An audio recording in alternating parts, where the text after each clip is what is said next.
Salam əziz izləyicilər. YouTube kanalıma xoş gəldiniz. Bugün sizlərə Manna dövləti haqqında açıq, aydın bütün hər şeyi izah edəcəm. Manna dövlətinin yaranmasından bəhs edəcəm. Çünki mən bayaqları 5 dəqiqə olarda bütün hər şey etdim. Əlim başqa bir şey dəydi. O boyda video artıq yazmışdım. Hər şeyi də qeyd almışdım. Və o boyda video artıq getdi. Biraz da pis oldum. İndi dedim ki, belə izah edim açıq. Manna dövlətinin yaranmasından bəhs edəcəm. Manna dövləti ən qədim və ilk dövlət olmuşdur. Manna dövləti eramızdan əvvəl 9-cu əsrdə yaranmışdır. Urmiya gölü ətrafında yaranmışdır və paytaxtı İzot şəhəri idi. Manna adına ilk dəfə eramızdan 843-cü ildə 3-cü Salmanasarın Mixyazır kitabəsində rast gəlmişdir. Bu kitabda Manna tayfasının adı seçilir, amma Qaretan haqqında heç bir məlumat verilmirdi. Eramızdan 829-cu ildə 3-cü Salmanasarın sərkərdəsinin hücumu zamanı ilk dəfə Manna hökmdarı Udakkinin adı çəkilmişdir. Orada yazılmışdı ki, mən Mannalı Udakki məskənlərinə yaxınlaşdım. Kitabda hökmdar şəhəri Zırtun adı çəkilir uşaqlar.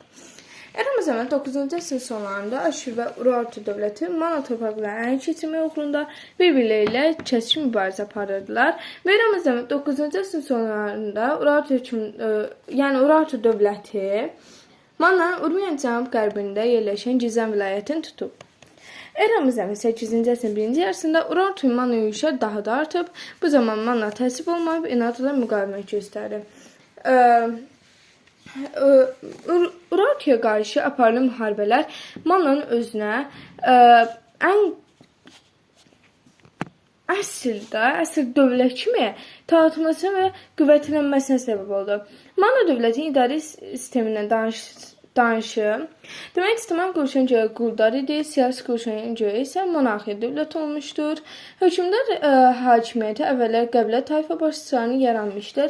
Eramızdan 8-ci əsrdən hökmdar hakimiyyəti irsi keçməyə başladı.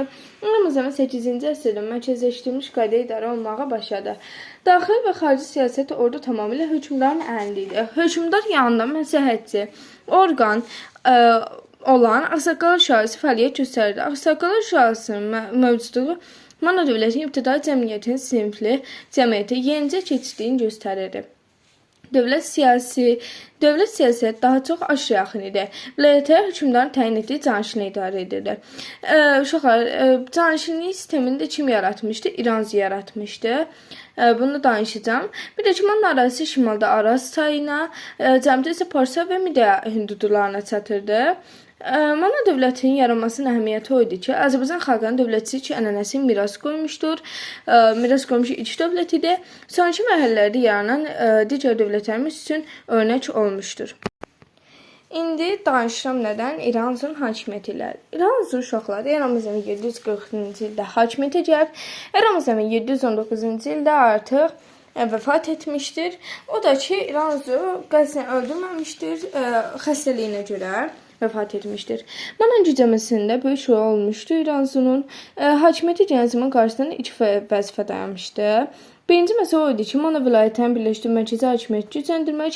Bu məsələ İranzunun daxili siyasətin əsasını təşkil edirdi. İkinci məsələ isə Mannanın xarici hücumların qarşısını almaq idi. Bunu da belə danışdıq. Canişin sistemini yaratdı, mərkəzləşmə siyasəti yürütmüşdü. Sonra Manna Urmiya gölü hövzəsini və qədim şərqdə qüdrətli dövləti çevirdi öz dövlətini. Urartunun zəifləməsini istifadə edərək vilayətlər geri almışdı. Belə. Danışım indi eramızdan 735-ci ildə. Urartu ilə mübarizə eramızdan 735-ci ildə Aşurun qələbəsi ilə başa çatmışdı. Bu qələbədə Manna həlledici rol olmuşdur. Urartu hökmdarı 1-ci Rusiya vilayət hakimini İroz əleyhinə qaldırmaqla Mannada daxilən zəiflətməyə çalışdı.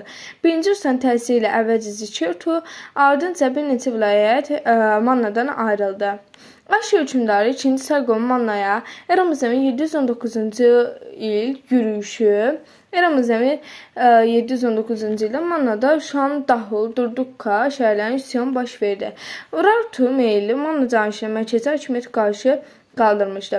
Bu zaman Mannada öz mövqeyini gücləndirmək istəyən 2-ci Sargon Manna ilə ittifaqa sadiq olaraq bu üsyanı yatırmaq İranzuya kömək etmişdir və ərazi və şəhərləri İranzunun hakimiyyəti qaytardı. Belə bir gərgin zamanda İranzu vəfat etdi, hakimiyyət böyük oğlu Aza gəldi. Azanın hakimiyyət dövrü isə eramızın 718 və 716-cı illərdir. Bunu isə qısa danışacağım. Niyə? Çünki ili qısadır, yəni 2 il olmuşdur. İranzunun aşırı meyilli siyasətini davam etdirmişdi. Mannada daxili çəkişmələr yenidən güclənmişdi. Ölkədə sabitlik yaratmaq, mərkəzi hakimiyyətini yüksələndirmək hissələri nəticə verməmişdi. Eramızın 716-cı ildə Vaoş indiki Səhin dağı ətrafında döyüşdə Urartu tərəfinə keçmiş canişinlər tərəfindən sui-qəsdə öldürülmüşdür. Eramızın 716-cı ildə Vaoş indiki Səhin dağı ətrafında döyüşdə Urartu tərəfinə keçmiş canişinlər tərəfindən sui-qəsdə öldürüldü. Bu hadisədən sonra uşaqlar vəziyyətdən istifadə edən birinci Rusa hücuma keçib və Mannanın 22 Manna qalasını ələ keçirdi. Mannanın şimal qəfləyətəni qarət etmişdir. Ondan sonra hakimiyyətə keçdi Ulusun. Ulusun hakimiyyət dövləti Eramızdan 716 və Eramızdan 680 idi. Bunun hakimiyyəti daha çox uzun sürmüşdü, amma ki İranzu ən qüdrətli hökmdar olmuşdur və ən çox hökmdarlıq süren isə Ulusun idi. Azanın qətlindən sonra hakimiyyətə birinci Rusanın köməyi ilə Ulusun gəldi. Ulusun sıxılmaz vəziyyətdə qalıb, Urartu meyilli qüvvələrin tərəfinə keçərək birinci Rusanın təsiri Aşur ittifaqından çıxdı. 22 Manna qalasının Urartuya keçməsi razılaşdı. 2-ci Sargon Mannaya eramızın 716-cı ildə yürüyüşü 2-ci Sargon Mannaya yürüyüşün səbəbi olmuşdu ki, Ulusun Aşur ilə ittifaqlarını çıxarda Urartu ilə yaxınlaşması, Urartunun Aşur Ülmiyə hissəsindəki mövqələrin təhlükə yaratması idi. 2-ci Sargon Mannaya eramızın 716-cı ildə yürüyüş nəticəsində 2-ci Sargon paytaxtı İzirtun və bir neçə Manna şəhərini tutarqandırdı. Urartu meyilli qüvvələr məğlub edildi və 2-ci Sargon Aşur dövlətin arxalığını tanıtmaq şərti ilə Ulusun hakimiyyəti saxladı və Manna torpaqlarının idarəsi ona tapşırdı. Sonra eramızın 714-cü ildə 2-ci Sargon Manna, Midiya və başqa ölkələrdə böyük yürüyüş təşkil etdi. Bu yürüyüş zamanı 2-ci Sargon Manna ilə bağlı 3 məqsədi var idi. 1. Manna Urartunun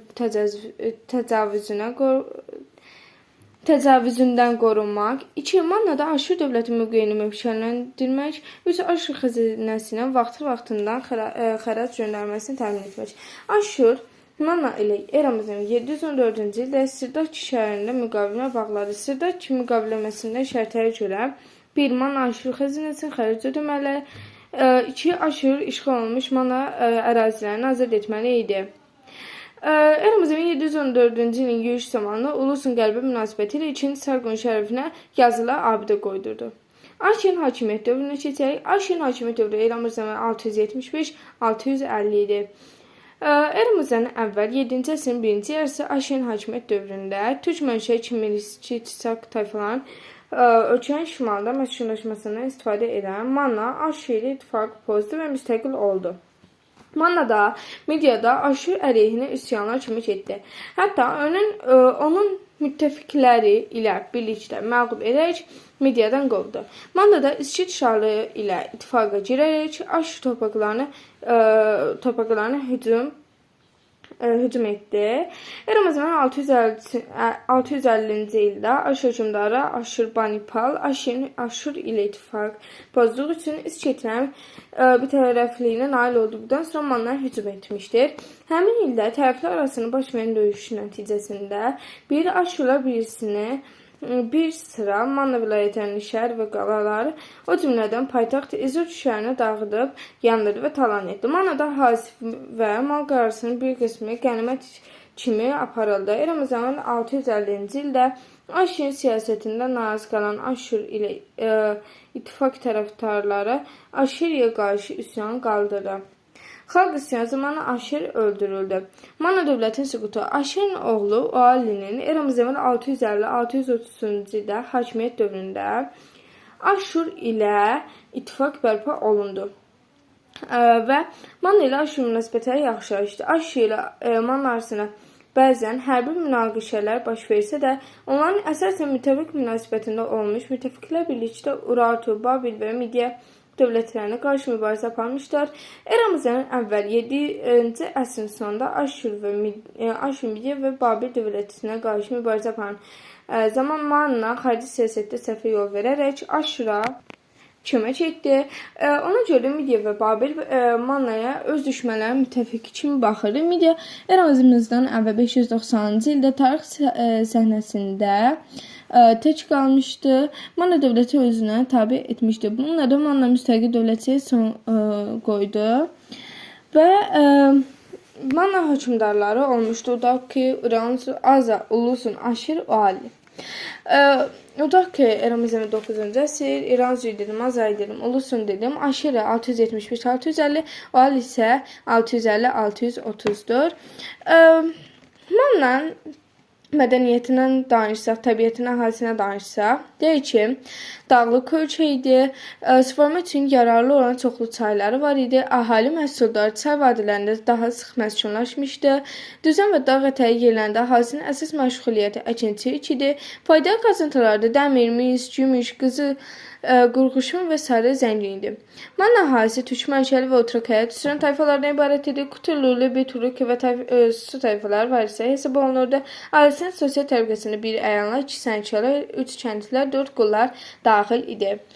Manna təsərrüfatından danışaq. Təsərrüfatda maldarlıq, əkinçilik və sənətkarlıq əsas yer tuturdu. Torpaq, şumlar, taxılı dəmir oraq ilə bitirdilər. Dövlətə yaxud hökmdara məxsus taxıl anbarları var idi. Dövlət anbarlarından quraqlıq və aclıq vaxtı əhaliyə taxıl paylanırdı. At çox geniş yayılmışdı. Subi vilayəti və öz at ilxıları ilə məşhur idilər. At hərbi işdə dəvədən təsərrüfatda istifadə olunurdu. Mannada əhalinin sosial tərkibi oldu ki, əyanlar, sənətkarlar, kəndlilər, qullar. Memarlıqdan danışsaq, deyərik ki, memarların müdafiə qalaları və qala şəhərləri tikdirmişdilər. Həsənli qala şəhərləri, ictimai binalar, məbədlər tikdirmişdilər. Paytaxt İzirtu və şəhərlər qala divarları ilə əhatə olunmuşdur. Manna təsviri sənətinin iki nümunəsi aşkar edilmişdir. 1. Həsənlidən tapılmış qızıl cam, üzərində əfsanəvi səhnə təsvir olunmuşdur. 2. Ziviyyədən tapılmış qızıl və gümüş qədəhlər, jitonlar, buynuz formalı içki qabı deməkdir. Qədim Romada da jitonlar mövcud olmuşdur. Bunların mənası da verilir. Mənası hamısını sizə göstərilir indi. Mannaların dini görüşləri çox tanrılı, dini xarakterik idi. Əhali, günəş, külək, yağış və bizim tanrılar sitayiş edirdilər. Məbədələrə tanrılar heykəl qoyulurdu. Dirilik ağacı təbiətin ölüb dirilməsinin, qədim insanların axirətə inanmasını təcəssüm etdirirdi. Bax, Aza adı türk mənşəli idi. Ağa böyük qardaş mənasını verirdi. Ulusun ən böyük, ən ulu mənasını daşıyır.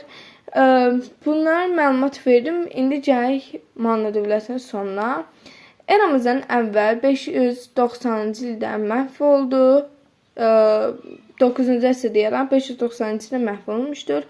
Ürmiyə göl ətrafında şimalda Araz çayınadək ərazisi olmuşdur da.